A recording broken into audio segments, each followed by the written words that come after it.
როგორ შეიძლებოდა რომ მიხეილ სააკაშვილის დროს ის მოწამულიყო ვინაიდანო ისო და პატრიარქი ერთად ცდილობდნენ და უფრო მეტისო პატრიარქის თეფშიდან ჭამდაო მიხეილ სააკაშვილიო და ესე იგი რა გამოდის თუ სააკაშვილი პატრიარქის თეფშიდან ჭამდა პატრიარქი მოიწამლა და ის გადარჩა რა გამოდის ესე იგი შორენა თეთრუაშვილმა საწამლავი ჩაუყარა სააკაშვილს უთხრა შენ აქედან ნახევრიდან ჭამე იმიტომ რომ მოწამლული არ არის და პატრიარქმა იქიდან ნახევრიდან ჭამოსო და თავისთავად რაც თქვა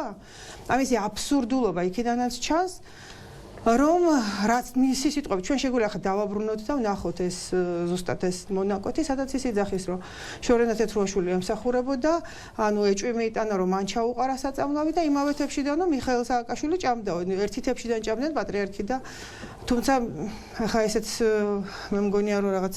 მოკლებულია რეალობას მაგრამ კი ბატონო თვითონ ყვება ამას და ამიტომ მის რთული წარმოსადგენი კი არის ხო დავეთანხმოთ მის მონაყოს ყველას თეფშიდან ჭამდა ეს კი გასაგებია თქვა ჭამა კი ბატონო აქედან გამომდინარე დაუშვი სწორედ მეც ეს ირაკლი მაპატიარი ვერტურიალდები აქედან გამომდინარე დაუშვი რომ შეჭამა პატრიარქის თეფშიდან მაშინ რითი აიხსნება ის რომ პატრიარქი მოიწამლა და ის არ მოიწამლა რით აიხსნება იმითი აიხსნება რომ ამას არაფერი კავშირი არ ქონდა რეალობასთან იმ საღამოს სააკაშვილი არ ესწრებოდა სადილს სააკაშვილმა ლოცვის მერე დატოვა საპატრიარქო და წავიდა და ანუ